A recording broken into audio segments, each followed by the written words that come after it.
Hi అండి. అందరికీ నమస్కారం.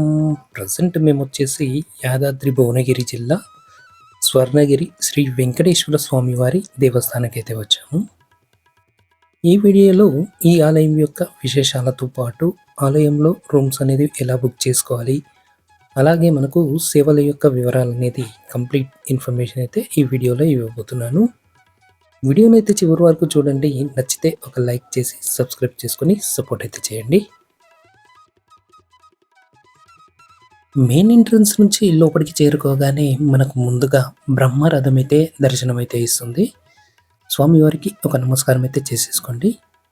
ఇక దాని తర్వాత మనకు ఈ బ్రహ్మరథం వెనుకనే మనకు స్వామివారి పాదాలైతే మనకు దర్శనమైతే ఇస్తాయి. స్వామివారి పాదాలకు నమస్కరించుకున్న తర్వాత మనము కొండపైకి అయితే చేరుకోవాల్సి ఉంటుంది. కొండపైకి చేరుకోవడానికి మనకు మెట్ల దారి అయితే ఉంటుందండి. ఈ మెట్ల దారిని వైకుంఠ ద్వారము అని పిలుస్తూ ఉంటారు. ఈ వైకుంఠ ద్వారం గుండా మనము లోపలికి చేరుకోగానే మనకు 108 మెట్లయితే ఉంటాయండి. ఈ మెట్ల హైట్ వచ్చేసి మనకు 4 ఇంచెస్ అయితే ఉంటుంది. అంటే మామూలుగా మనము మెట్లెక్కుతున్నట్టుగా కాకుండా హాయిగా నడుచుకుంటూ వెళ్ళినట్టుగా ఈ మెట్లనైతే నిర్మాణం అయితే చేయడం అయితే జరిగింది.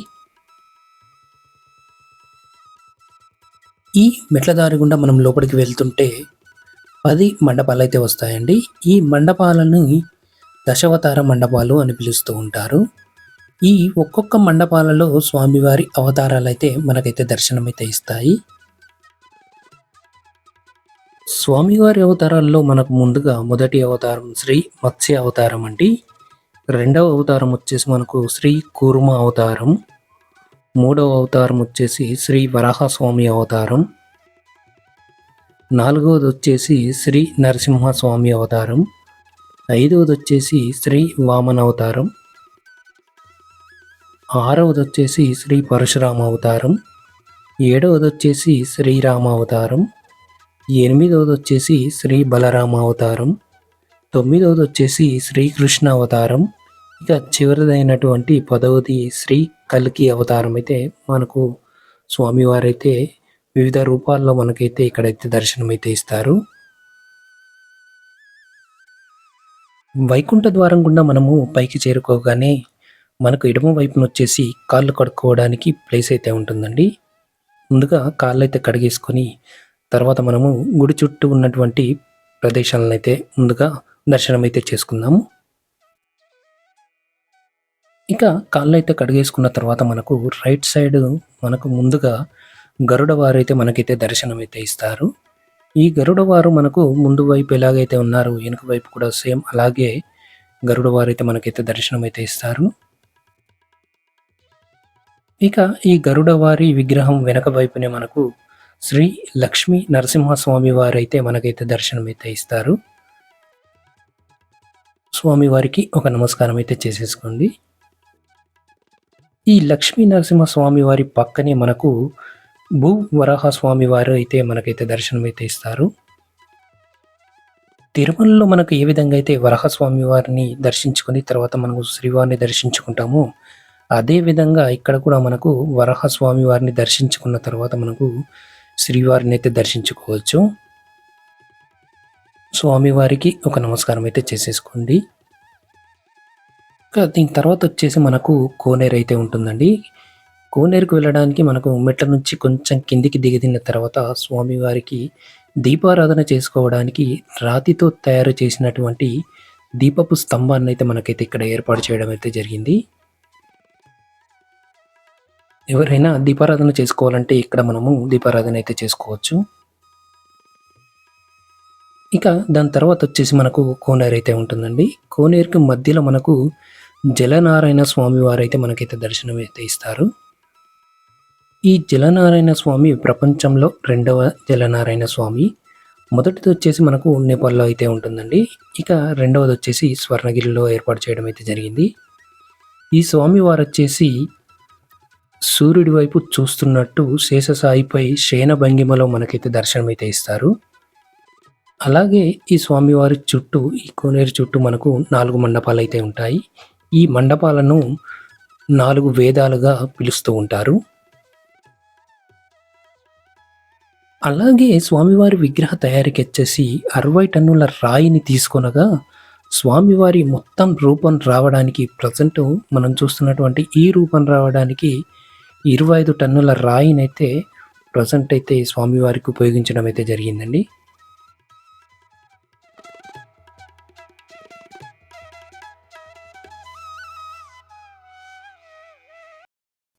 జలనారాయణ స్వామివారిని దర్శించుకున్న తర్వాత మనకు నెక్స్ట్ వచ్చేసి ఆంజనేయ స్వామివారి మండపం అండి.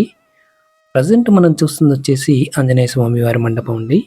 ఈ విగ్రహం మొత్తం కూడా ఏకశిలతో తయారు చేసినటువంటి విగ్రహం అండి. టోటల్‌గా ఈ మండపం యొక్క హైట్ వచ్చేసి 120 ఫీట్ల హైట్ అయితే ఉంటుంది. ఇక స్వామివారి విగ్రహం యొక్క హైట్ వచ్చేసి 30 ఫీట్లయితే ఉంటుందండి. స్వామివారు నిలబడినటువంటి రథం యొక్క హైట్ వచ్చేసి 45 ఫీట్ హైట్ అయితే ఉంటుందండి. ఇక మనము టోటల్‌గా చూసుకుంటే గనక టోటల్‌గా కింద రథంతో కలిపి మనకు స్వామివారి విగ్రహం వచ్చేసి 75 ఫీట్ హైట్ అయితే ఉంటుందండి. స్వామివారు నిలబడినటువంటి ఈ రథాన్ని గనక గమనించినట్లయితే ఇది వచ్చేసి మనకు హంపీలో అయితే ఉంటుందండి.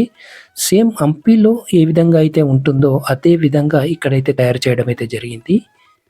అలాగే స్వామివారి రూపం వచ్చేసి ప్రపంచంలో ఎక్కడా లేని విధంగా స్వామివారి రూపమైతే ఇక్కడైతే మనకైతే దర్శనమైతే ఇస్తారు. ఈ ఒక్క విగ్రహ తయారీకి వచ్చేసి మనకు 5 సంవత్సరాలైతే పట్టిందటండి. దాంతో పాటే ఈ స్వామివారి తయారీకి ఉపయోగించినటువంటి రాయిని తిరుమల నుంచి తీసుకురావడం అయితే జరిగింది. ఆంజనేయ స్వామివారి పక్కనే మనకు జయగంటనైతే ఉంటుందండి. ఇది కంచుతో తయారు చేసినటువంటి జయగంట. దీని తయారీకి వచ్చేసి 1.7 టన్నులతో కంచుతో అయితే తయారు చేయడం అయితే జరిగింది. ఇదొచ్చేసి మనకు ఆసియా ఖండంలోనే అతి పెద్ద జయగంట అండి. ఈ గంటని మనం ఒక్కసారి గనక మోగించినట్లయితే దాని నుంచి వచ్చే శబ్దం వచ్చేసి 2 నిమిషాల వరకైతే ఉంటుంది. దాని తర్వాత వచ్చేసి మనకు రథం అయితే ఉంటుందండి.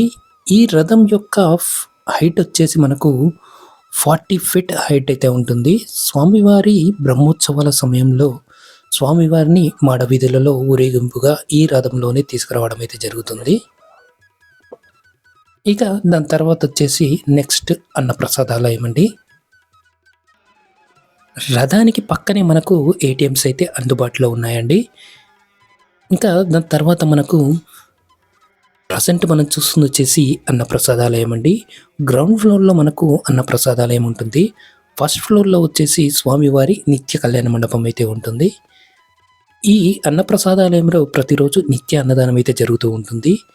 ఇందులో వచ్చేసి మనకు ఒకేసారి 1200 మంది కూర్చొని భోజనం చేసే విధంగా అయితే ఏర్పాటు చేయడం అయితే జరిగింది.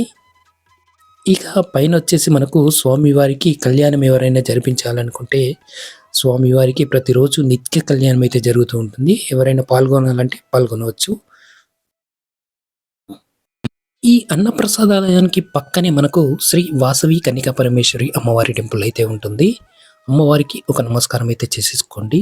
అలాగే ఇక్కడ అమ్మవారికి ఒడిబియ్యం ఎవరైనా పొయ్యాలి అనుకుంటే ఇక్కడైతే పోయవచ్చు.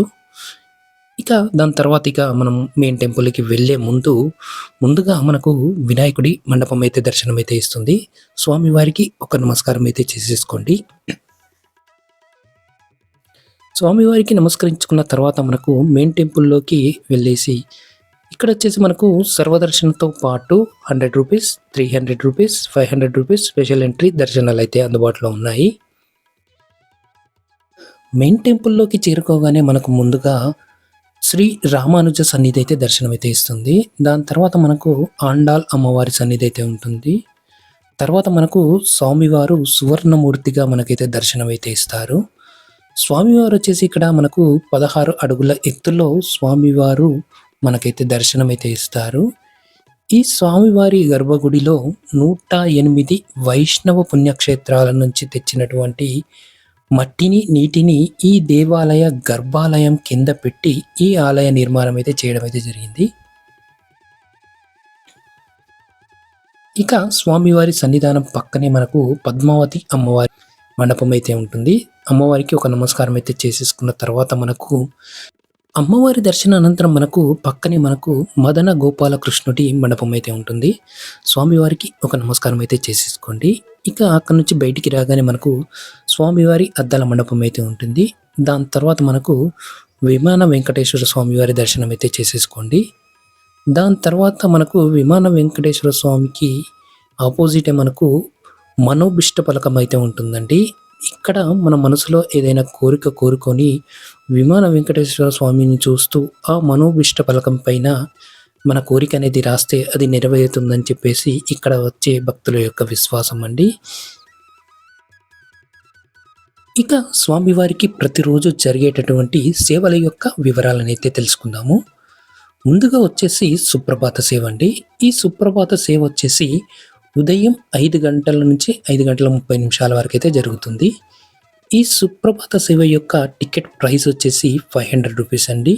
దీనికి ఒక్కరిని మాత్రమే అలౌ చేస్తారు. ఈ సేవలో పాల్గొన్న వారికి కండువ, స్వామివారి శేషవస్త్రము, అలాగే లడ్డునైతే ఇవ్వడం అయితే జరుగుతుంది. దాని తర్వాత వచ్చేసి సహస్రనామార్చన అండి. దీని టైమింగ్ వచ్చేసి ఉదయం 7 గంటల నుంచి 7 గంటల 30 నిమిషాల వరకు అయితే జరుగుతుంది. దీని యొక్క టికెట్ ప్రైస్ వచ్చేసి 1100 అండి. ఇందులో వచ్చేసి దంపతులిద్దరూ పాల్గొనవచ్చు. ఈ సేవలో పాల్గొన్న వారికి కండువ, స్వామివారి శేషవస్త్రము, లడ్డునైతే ఇవ్వడం అయితే జరుగుతుంది. దాని తర్వాత వచ్చేసి స్వామివారి నిత్య కళ్యాణం అండి. ఈ నిత్య కళ్యాణం యొక్క టైమింగ్స్ వచ్చేసి ఉదయం 10 గంటల 30 నిమిషాల నుంచి 12 గంటల వరకు అయితే జరుగుతుంది. దీని యొక్క టికెట్ ప్రైస్ వచ్చేసి 2001 రూపాయిగా పెట్టడం అయితే జరిగింది. ఈ సేవలో దంపతులిద్దరూ పాల్గొనవచ్చు. ఈ సేవలో పాల్గొన్న వారికి శాలువ, బ్లౌజ్ పీసు, పెద్ద లడ్డు, వడనైతే ఇవ్వడం అయితే జరుగుతుంది. దాని తర్వాత వచ్చేసి సువర్ణ పుష్పార్చన అండి. ఇది వచ్చేసి ఉదయం 8 గంటల నుంచి సాయంత్రం 8 గంటల వరకు అయితే జరుగుతుంది. దీని యొక్క టికెట్ ప్రైస్ వచ్చేసి ఇంతకుముందు 600 రూపీస్గా ఉండేది. ప్రజెంట్ వచ్చేసి 900 రూపాయలుగా పెట్టడం అయితే జరిగింది. ఈ సేవలో దంపతులిద్దరూ పాల్గొనవచ్చు. ఈ సేవలో పాల్గొన్న వారికి శేషవస్త్రము, లడ్డు అయితే ఇవ్వడం అయితే జరుగుతుంది. దాని తర్వాత వేద ఆశీర్వచనం అండి. దీని యొక్క టైమింగ్స్ వచ్చేసి ఉదయం 8 గంటల నుంచి సాయంత్రం 8 గంటల వరకు అయితే జరుగుతుంది. దీని యొక్క టికెట్ ప్రైస్ వచ్చేసి ఇంతకుముందు 2001 రూపాయిగా ఉండేది. ప్రజెంట్ వచ్చేసి 2501 రూపాయిగా పెట్టడం అయితే జరిగింది. ఈ సేవలో వచ్చేసి నలుగురైతే పాల్గొనవచ్చు. ఈ సేవలో పాల్గొన్న వారికి 5 గ్రాముల వెండి నాణెము, స్వామివారి శేషవస్త్రము, లడ్డూనైతే ఇవ్వడం అయితే జరుగుతుంది. దాని తర్వాత వచ్చేసి తిరువీధి ఉత్సవం అండి. ఇది వచ్చేసి సాయంత్రం 6 గంటల 30 నిమిషాల నుంచి 7 గంటల వరకు అయితే జరుగుతుంది. ఈ సేవలో పాల్గొనేవారు దీని యొక్క టికెట్ ప్రైస్ వచ్చేసి 500 రూపీస్ అంటే ఉంటుంది. ఈ సేవలో ఒక్కరిని మాత్రమే అలౌ చేస్తారండి. ఈ సేవలో పాల్గొన్న వారికి లడ్డూనైతే ఇవ్వడం అయితే జరుగుతుంది. దాని తర్వాత వచ్చేసి సహస్ర దీపాలంకరణ అండి. దీని యొక్క టైమింగ్స్ వచ్చేసి సాయంత్రం 7 గంటల నుంచి 7 గంటల 30 నిమిషాల వరకు అయితే జరుగుతుంది. దీని యొక్క టికెట్ ప్రైస్ వచ్చేసి 500 రూపీస్ అండి. ఈ సేవలో ఒక్కరిని మాత్రమే అలౌ చేస్తారు. ఈ సేవలో పాల్గొన్న వారికి లడ్డు, శేషవస్త్రం అయితే ఇవ్వడం అయితే జరుగుతుంది. దాని తర్వాత చివరిది వచ్చేసి ఏకాంత సేవ లేదా పవలింపు సేవ అండి. ఇది వచ్చేసి రాత్రి 9 గంటల 15 నిమిషాల నుంచి రాత్రి 9 గంటల 45 నిమిషాల వరకు అయితే ఉంటుంది. ఈ సేవలో పాల్గొనే వీటి యొక్క టికెట్ ప్రైస్ వచ్చేసి 500 రూపీస్ అండి. ఇందులోకి ఒక్కరిని మాత్రమే అలౌ చేస్తారు. ఈ సేవలో పాల్గొన్న వారికి లడ్డూనైతే ఇవ్వడం అయితే జరుగుతుంది.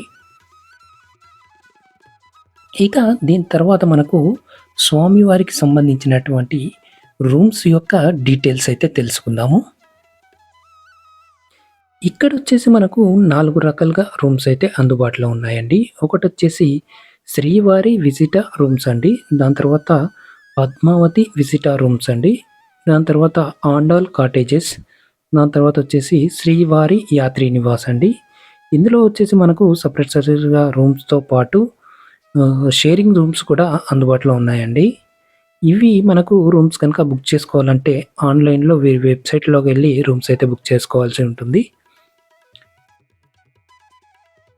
ఓకేనా ఫ్రెండ్స్, వీడియో కనుక నచ్చితే ఖచ్చితంగా లైక్ చేయండి, షేర్ చేయండి.